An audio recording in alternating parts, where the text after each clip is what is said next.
শুরু করছি জয় গোপাল বন্দে মাতরম YouTube channel থেকে পরবর্তী 2 নম্বর প্রশ্ন সেকশানের জন্য।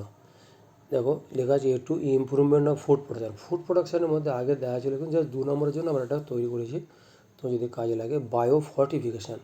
দেখো বায়ো ফর্টিফিকেশান উদ্ভিদের মধ্যে কিছু প্রোটিন কিছু বাড়িয়ে তার খাদ্যগুণটাকে বাড়ানো হবে, বায়ো ফর্টিফিকেশান করা হলো। এখানে গোল্ডেন রাইস, বিন, মিষ্টি আলু, এই অনেক। তুমি এখানে ফ্লেভার সেভার টমেটো, গোল্ডেন রাইস, এই দুটো বললে হবে। তোমার বিটা ক্যারোটিন উৎপাদনকারী জিন, যেটা এইটার মধ্যে প্রবেশ করানো হচ্ছে। যে আইটেম আছে হচ্ছে ট্রান্সজেনিক, তাই বিটা ক্যারোটিন, ভিটামিন এ, তাহলে ভিটামিন এ, বিটা ক্যারোটিন, এইটার জন্য গোল্ডেন রাইস। সেগুলোকে দেখো স্বাভাবিক চাল, এটা গোল্ডেন রাইস, সুন্দর হাত দিয়ে রেখেছে। দেখো যেন মা অন্নপূর্ণা এখানে রয়েছে আর কি। এটার মধ্যে বেশি বিটা ক্যারোটিন আছে। আর একটা ফ্লেভার সেভার টমেটো, এদের মধ্যে ভিটামিন সির মাত্রা বাড়ানো হতে পারে। এছাড়া আমি আরেকটা বলে দিই, যেটা বায়োটেকনোলজির মধ্যে আছে। ফ্লেভার সেভার টমেটো মানে এটা পোম্যাটো, একটু বলি দেখোনটা। দেখো পোম্যাটো,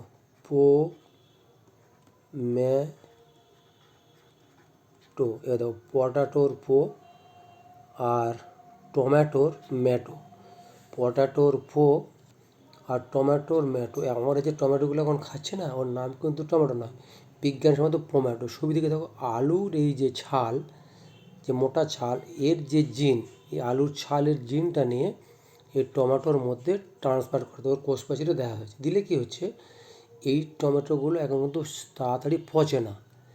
এই জিনটার মধ্যে দেওয়া আছে, ট্রান্স জিনটা দেওয়া আছে, তার নাম ফ্লেভার সেভার টমেটোর মধ্যে ভিটামিন সির মাত্রা বাড়ানো হচ্ছে, প্লাস এটা তোমার পচে যাবে না, দুটো একসঙ্গে হলো। এরপরে এবার যেটা আছে দেখো বায়োফার্টিফিকেশনের গুরুত্ব। এই পদ্ধতির পুষ্টি উপাদানের পরিমাণ বৃদ্ধি, শুধু এই পয়েন্টটা বললে হবে। রোগ প্রতিরোধ ক্ষমতা, ভিটামিন এ, সি প্রভৃতির মধ্যে থাকছে। ভিটামিনের রাতকানা, ভিটামিন সি হচ্ছে তোমার স্কারবি রোগ, তাহলে সেগুলো আমার হবে না। এই ফর্টিফাইড মানে আমি অন্য গুণ বাড়িয়ে ফেললাম, ফর্টিফিকেশান করলাম, এটাই। আর চাষের খরচ হ্রাস, প্রাথমিক গবেষণা কাজ হবে গেলে চাষের সময় খরচের তুলনায় ফসলের গুণগত মান অনেক। চাষের খরচ এর থেকে আমাদের এখানে কিছু অনেক সহজে আমরা এটা পেয়ে যাচ্ছি, তার লাভ হচ্ছে। চাষের পদ্ধতি সহজ করা, বায়োফিউশনের দ্বারা প্রস্তুত, এটা সহজে চাষ করা যায়, পচবে না, নষ্ট হবে না। অপরিহার্য অ্যামিনো অ্যাসিড ও অপরিহার্য ফ্যাটি অ্যাসিড ব্যবহার করা। এই যে অপরিহার্য ফ্যাটি অ্যাসিড ও অপরিহার্য এই amino acid, glycine, leucine, isoleucine হচ্ছে অপরিহার্য amino acid. Total amino acid হচ্ছে 20টা, তার মধ্যে 8টা হচ্ছে অপরিহার্য অ্যামাইনো অ্যাসিড। এরপরে দেখো এখান থেকে 2 নম্বর থাকতে পারে, যেটা আগে করা ছিল কলা কর্ষণের ধারাবাহিক পর্যায়। তো আমাদের এখন বেশিরভাগ চার্ট দেওয়াতে হবে, যেহেতু 2 নম্বরের প্রশ্ন, বেশি লিখতে হবে না। দেখো কী করতে হবে, এখানে দেখো এখানে লিখছো উদ্ভিদ থেকে এক্সপ্ল্যান্ট, কী সেটা?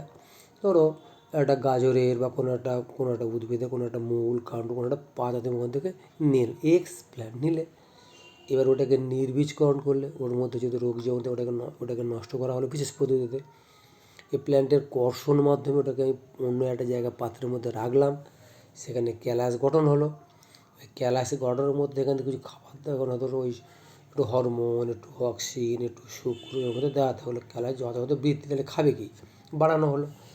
ক্যালাসের মধ্যে অঙ্গ বিভেদন, ছোটো তার মূল, তার পাতা, আস্তে ছোটো ছোটো অংশগুলো ওর মধ্যে ভেঙে ভেঙে তৈরি হবে, এটা প্ল্যানলেট তৈরি হলো। প্ল্যানলেট ছোট্ট একটুখানি, এবার সেটা আবার আমি অন্য একটা জায়গায় রাখলাম, তার খাবার দাবার দিলাম, সঙ্গে সঙ্গে পূর্ণাঙ্গ উদ্ভিদের সৃষ্টি। 2 নম্বর কী লিখবে, এক্সপ্ল্যান্ট, নির্বীজকরণ করো, কর্ষণ মাধ্যম, ক্যালাস, বৃদ্ধি করো, অঙ্গ বিভেদন, প্ল্যানলেট। যদি এখানে কোনো একটা জিনিস মাঝখানে গ্যাপ যায়, যদি তুমি পরপর সিরিয়াল লেখো, তুমি এখানে 2 নম্বর পেয়ে যাবে, ব্যাস হয়ে গেল। এরপরে হচ্ছে হেটারোসিস, খুব ইম্পর্টেন্ট, হয়তো পড়ে আছে বলে মনে হচ্ছে আমার। হেটারোসিস হচ্ছে তুমি একই বা নিকট প্রজাতির দুটো উদ্ভিদের মধ্যে তুমি হাইব্রিডেশন করলে, যেমন মেন্ডেলের লম্বার সঙ্গে বেটে গুণে যেমন সংকরণ করা, তেমনি গোলাকার বীজপত্র সঙ্গে কুঞ্চিত, এরম দুটো একই নিকট প্রজাতির দুটি উদ্ভিদের মধ্যে সংকরণ করলে জনিত্রী উদ্ভিদ তুলনা সতেজ, অধিক উৎপাদনশীল অতিরিক্ত রোগ প্রতিরোধ ক্ষমতা সম্পন্ন অপত্য হেটারোসিস্ট মানে আগেকার যেটা ছিল, আগে যেটা আমি ক্রসিং করি তার থেকে এটা একটু উন্নত, নাম হচ্ছে হাইব্রিড ভিগার। তোমার হেটারোসিস না দিয়ে হাইব্রিড ভিগার কি দিতে পারে পরীক্ষায়, খুব ইম্পর্টেন্ট, হয়তো মনে হচ্ছে পড়ে আছে হাইব্রিড ভিগার। তাহলে কী লিখবে এখানে, এই কথাটা মেন, অধিক উৎপাদনশীল অতিরিক্ত রোগ প্রতিরোধ ক্ষমতা সম্পন্ন অপত্য সৃষ্টি, মানে আগের তুলনায় এর অনেক বেশি ক্ষমতা সম্পন্ন হাইব্রিড ভিগার। এটা হয়ে গেল। হেটারোসিসের উৎকর্ষতা সারিবৃত্ত জৈবিক সারিবৃত্ত উদ্ভিদগুলির এই যে অভিযোজিত হওয়ার ক্ষমতা, রোগ প্রতিরোধ করার ক্ষমতা, পেস্ট প্রতিরোধ করার ক্ষমতা ইত্যাদি বৃদ্ধি পাচ্ছে। জৈবিক পরিবেশের সঙ্গে মানিয়ে নিতে পারছে, অস্তিত্ব রক্ষার ক্ষমতা বৃদ্ধি পাচ্ছে, আকারগতভাবে উদ্ভিদের ফলন, শাকসবজি অঙ্গজ বৃদ্ধির লক্ষ্য করা যায়।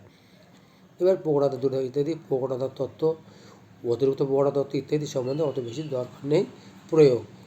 এটা হচ্ছে কাজে লাগিয়ে অধিক রোগ প্রতিরোধ, পেস্ট প্রতিরোধী, দীর্ঘদিন বেঁচে থাকতে দিয়ে সৃষ্টি করা হচ্ছে। বর্তমানে এটা দিতে পারো। কী করা, আলু, ভুট্টা, ব্রকলি, দেওয়া বাজারে আছে ফুলকপি, মধ্যে দেখতে একটু সবুজ, কখনো একটু একটু হলুদ মতো বেরোনো ছিটছিট মতো, তোমরা সবাই জানো, খেতে খুব ভালো লাগে ফুলকপির থেকে। আলু, ভুট্টি, ব্রকলি তোমরা জানো, টমেটো, গম প্রভৃতি ভালো ফলন পাওয়া যাচ্ছে। তাহলে হেটারোসিস একটা বিজ্ঞানী আছে, তার নাম হচ্ছে সুল 1914। এবার জয়া, রত্না হলো ধানের রোগ প্রতিরোধী, সহজে এর মধ্যে রোগ লাগে না। সেমিডুয়া ভ্যারাইটি, হিমগিরি NP718 হলো গমের রোগ প্রতিরোধী ভ্যারাইটি, অর্থাৎ গমের এটাতে সহজে ওর পাতায় কুঁকড়ে যায় না, যেটা পাক্সিনিয়া গ্রামিনিস হয় সেটা এর মধ্যে হবে না। আর একটা সরিষা, পুষা গৌরব, সর্ষের একটা ভ্যারাইটিস পুষা গৌরব, খুব বড় বড় হবে, তেলও বেশি হবে। পুষা সিম, আজকে যে বাজারে সিম পাচ্ছ না, এখানে আছে পুষা সিম, 2 সিমের। NP ভ্যারাইটি গমের পতঙ্গ প্রতিরোধ, ওই যে বলেছিলাম বিটি কটন, বিটি বেগুন, তাহলে গমেরও NP ভ্যারাইটি, তার মধ্যে সহজে রোগ লাগবে না এটা।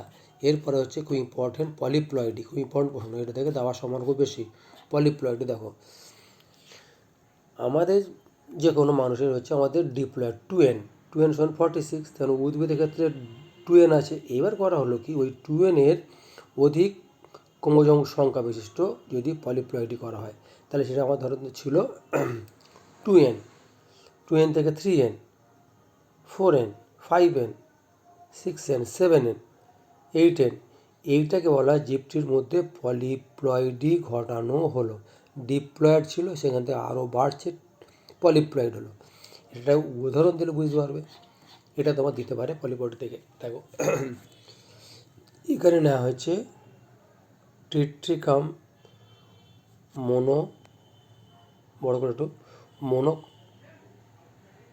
মোনোকক্কাম, এর এ দিতে পারি 2n সমান 14, তাহলে সমান 7, এর সঙ্গে ক্রসিং করানো হচ্ছে অ্যাজিলোপস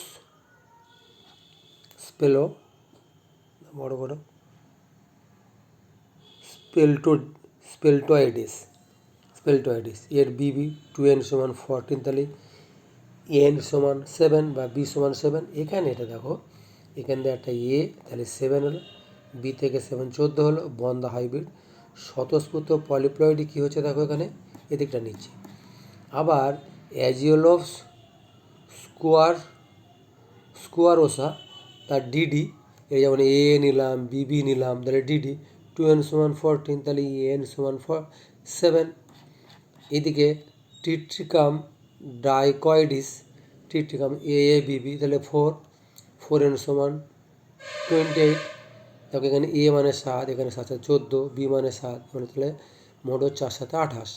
এবার বিডি, 7, B7, D7, 3 7 21, 3n 28 স্বতঃস্ফূর্ত প্রাপ্য। এবারে বিবি, ডিডি, তাহলে 7 7 14, বিবি 7 7 14, ডিডি 7 7 14, তাহলে কথা হলো 3 14 42, অর্থাৎ 6n, 6 × 7 42 হয়ে গেল।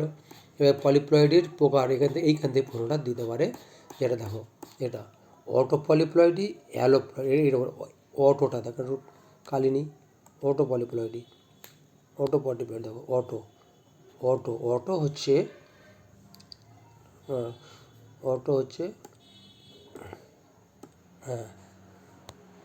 অটো হচ্ছে যখন একই উদ্ভিদ বা কোনো প্রজাতির ক্রোমোজোম সংখ্যা গুণিত হারে বৃদ্ধি পায় তা হচ্ছে অটো পলিপ্লয়েডি।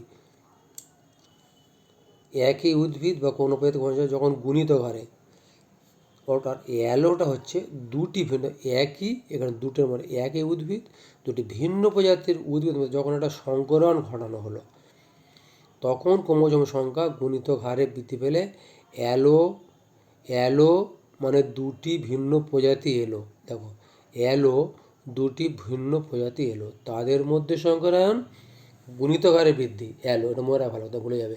অটো মানে নিজে, অটো একই উদ্ভিদ। আবার দেখো অটো একই উদ্ভিদ কোনো প্রজাতির গুণিত হারে বৃদ্ধি, মনে রাখবে। অ্যালো দিতে পারে এটা দুটি ভিন্ন, অ্যালো মানে দুটি ভিন্ন, দুটি ভিন্ন প্রজাতির উদ্ভিদ সংকরণ হলে এটা তৈরি হলো। অ্যাম্পিটা দরকার নেই, ফলে পরে এটা আমার পরে কি লাভ হলো। বীজবিহীন ফল, তরমুজ যখন বড় হচ্ছে বীজ নেই যেগুলো। আচ্ছা, ওই ব্যক্তির প্রভাব পরিবেশের সঙ্গে মানিয়ে নিতে পারে, আমি ছোট করে দিচ্ছি।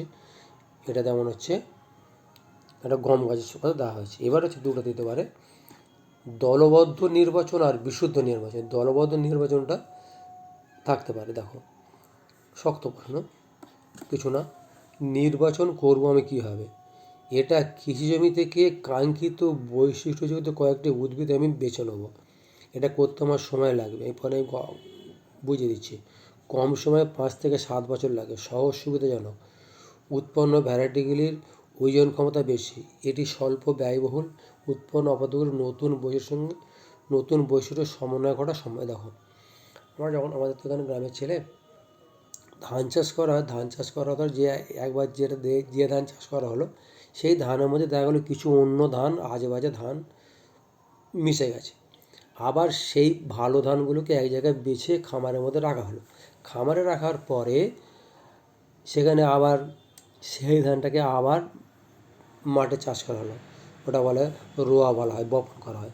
আবার সেখানে চাষ করার পরে দেখা গেলো আবার কিছু তার মধ্যে অন্য কিছু মিশে গেছে, আবার ওটাকে এটা 5-7 বছর করার পরে মোটামুটি ভালো একটা জিনিস চলে আসবে। এটাতে বিশুদ্ধ বংশধারা নির্বাচন করতে গেলে একই জিনিস সেখানে একটা ভ্যারাইটি সৃষ্টির জন্য 9 থেকে 10 বছর লাগে। তার মানে কি, তুমি যে ধানটা তুমি ঝাড়ছো সেখানে অন্য কোনো ধান সেখানে আছে, ঝাড়ার সময় ওটার সঙ্গে এটা মিশে যায়, তখন গণ্ডগোল হয়ে যায়। এই জন্য এটা তোমার 9 থেকে 10 বছর এটা হচ্ছে বিশুদ্ধ করতে গেলে কঠিন এবং পরিশ্রমসাধ্য। উৎপন্ন ভ্যারাইটিগুলির ওজন ক্ষমতা কম হয়, অত্যধিক ব্যয়বহুল। ওই ছোটো করে ওটা বলার আমি চেষ্টা করলাম। এটা তোমার রয়ে গেল এই যেটা বললাম লাস্ট হচ্ছে বায়ো ফার্টিফিকেশন সম্বন্ধে বললাম। এই পর্যন্ত থাকলো, পরে তোমার এটা ভালো করে একটু দেখার চেষ্টা করো। এই মেনলি পলিপ্লয়েডিটা, এটা অটো আর অ্যালো, এখান থেকে এই দুটো থেকে। আর হেটারো সিস্টেম আমার মনে হয় পড়ে আছে, খুব ইম্পর্টেন্ট, বা হাইব্রিড ভিকার দিতে পারে, বা এটা দিতে পারে, এর ফাংশন সম্বন্ধে দেবে। আর এখান থেকে ক্যালাস দিতে পারে, আর বায়ো ফার্টিফিকেশন রাখলাম। সবাইকে ধন্যবাদ জানিয়ে এখানে শেষ করছি। তোমরা একটু রিভিশন দেওয়ার চেষ্টা করবে। ভালো থেকো। ওকে।